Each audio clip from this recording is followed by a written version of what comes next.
Elon Musk just dropped a bombshell on SpaceX's most insane Starship plan yet, catching the world's biggest rocket with giant chopstick arms. But now, everything's changing. A brand new Starship design and a completely different landing method could rewrite the rules for Mechazilla's daring midair grab. This isn't just a tweak, it's a game-changing move that could make or break Starship's future launches. Buckle up, because we're diving into Musk's shocking reveal, the bold engineering behind it, and why SpaceX is betting everything on this next-level landing strategy. SpaceX has just announced the remarkable major improvements to these Super Heavy version 3 grid fins, and the changes are far more extraordinary than anyone expected. And the main character in this change: those giant waffle-shaped metal plates, the grid fins. This time, engineers have made some smart tweaks that not only fix the shortcomings from booster version 2, but also make landing easier than ever. The release of Super Heavy version 3 has been widely anticipated, and now the wait is finally drawing to an end. This section is the most upgraded part of the new Super Heavy design, featuring two of the most significant enhancements, the integration of hot staging and the redesigned grid fins. And this month, in fact, just yesterday, they publicly shared images of an entirely new, incredibly impressive grid fin design. Take a look at this picture. The first thing that hits you is the appearance. As SpaceX put it, the redesigned grid fins are 50% larger and higher strength. Was recently revealed directly by SpaceX on X, formerly known as Twitter. This increase in size is meant to deliver far greater control during navigation and landing, especially since the number of fins will be reduced from 4 to 3. The structure is also significantly reinforced for added strength and durability, with an estimated mass of around 3 tons. This increase in weight is not just due to their size, but also because of a new functional role. These grid fins will now serve as part of the catching system. In earlier designs, the catching mechanism and the grid fins were two separate systems. The new design is nearly twice the size of the old grid fins used on Super Heavy version 2, which measured about 4.9 meters by 2.4 meters, a surface area of more than 11 square meters. That means the new fins are estimated to have an area of around 20 to 25 square meters, thanks to their increased length and width. Of course, it's a bit tricky to measure just from photos. On version 2, the fins look like clean-cut squares, but the new ones are no longer perfectly square. The two right-angle corners have been trimmed, making them resemble a giant waffle. However, with the V3 booster, SpaceX has integrated them into a single structure. The newly released images show that the catching point is mounted directly beneath the grid fin, close to its central shaft. SpaceX explained that these new fins will be used for vehicle lift and catch, which ALS helps explain why they are now built for higher strength. The catching point itself resembles a large pin with a hole and extends slightly beyond the thickness of the grid fin to allow direct interaction with the landing rails on the Mechazilla arms. Interestingly, some observers have noted that the design is more similar to the catching point used on Starship itself. Since the version 3 booster will only feature 3 grid fins, the catching points will be installed on the 2 symmetrical side fins, leaving the central fin without one. This size increase naturally means more weight.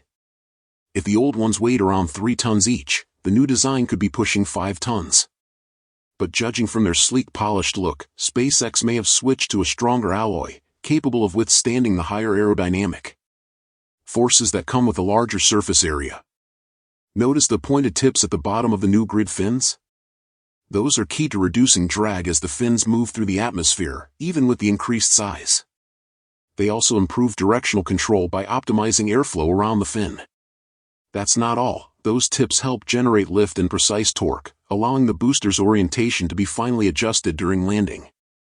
Alongside these tips, you can also spot a series of wave-shaped ridges and grooves built into the base structure. These aren't just for looks, they act like reinforcement ribs, spreading aerodynamic loads more evenly across the fin, and making the whole thing stronger without adding too much weight. And here's another thing: newly released images show the catch point mounted directly beneath the grid fin, close to its central axis. SpaceX says these new fins will also be used for lifting and catching the vehicle, which helps explain why they're now built so much tougher. The catch point itself looks like a large pin with a hole through it, extending slightly beyond the thickness of the grid fin, so it can directly interact with the landing rails on Mechazilla's arms. Interestingly, some observers have noted that this design is similar to the catch points used on Starship itself. This makes sense when considering that SpaceX's 2 orbital launch towers, Pad 1 and 2, each, have different catching setups. Pad 1 has arms optimized for Super Heavy, while Pad 2 is tuned for catching the ship. By adapting the catching point design, Super Heavy becomes more flexible and potentially capable of landing on either pad. That said, the pin on Super Heavy will be slightly longer to ensure compatibility with Pad 1's hardware. This means that the fin shown in SpaceX's photograph is most likely one of the 2 side fins that will directly connect with the chopsticks during landing. The grid fins have also been repositioned lower on the booster. In earlier versions, this was done primarily to reduce exposure to the extreme heat and pressure generated by the ship's engines during separation. By tweaking the catch point design, Super Heavy becomes more versatile and can land on either tower. However, the fin on Super Heavy will be slightly longer to ensure compatibility with Pad 1's hardware. Truth is, we're still not done talking about these new grid fins. However, SpaceX has now stated that the new placement is also intended to align with the tower catch arms. Structurally, the fins, shaft, actuator and other fixed components will now be mounted alongside the main fuel tank. These are the kinds of details that will be fascinating to see addressed as testing progresses. With these changes, the version 3 grid fins are shaping up to be one of the most visually and technically impressive upgrades ever made to the Super Heavy design. Their increased size, integration with the catching system and strategic repositioning all point toward a booster that will be far more capable during its high-energy return to the launch site. The improvements are aimed at ensuring precision, reliability, and reduced fuel consumption by enabling a higher angle of attack during re-entry, thereby lowering aerodynamic drag and improving control. As SpaceX added, moving lower reduces the heat they receive from Starship's engines at hot staging and places the fin shaft, actuator, and fixed structure inside the booster's main fuel tank. Basically, SpaceX is moving the grid fins a bit lower than before. Now, the fin shaft, actuator, and fixed structure sit right inside the booster's main fuel tank. Dropping them lower also means they're not getting blasted as hard by that exhaust. And this change ties right into another upgrade, a brand new hot staging ring. It's taller and it's got bigger vent holes to let the gas escape more efficiently. The trade-off? If the fins stayed where they were before, all that extra exhaust would hammer them. So, SpaceX will drop them down about 1 meter. And that should solve the issue. Next up, here's something you might already know. Booster version 3 will only have 3 grid fins, arranged asymmetrically at 90 degrees and 180 degrees. The catch points will be mounted on the 2 side fins that are opposite each other, while the center fin will have none.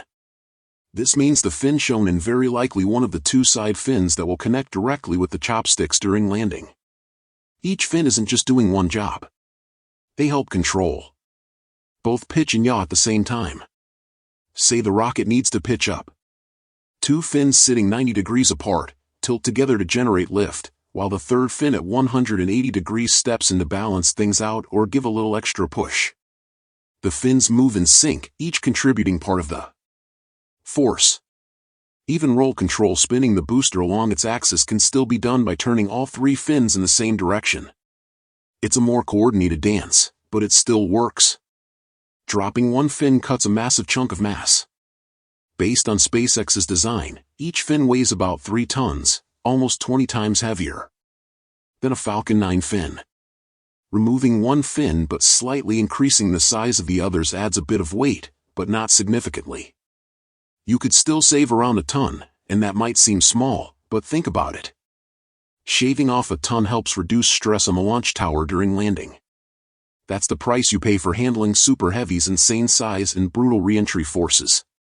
While we still need more time before we see a Starship in the version 3 configuration, the upgraded Super Heavy booster will make its debut very soon. If everything stays on track, we may witness the first launch of the Starship version 3 system before the end of this year.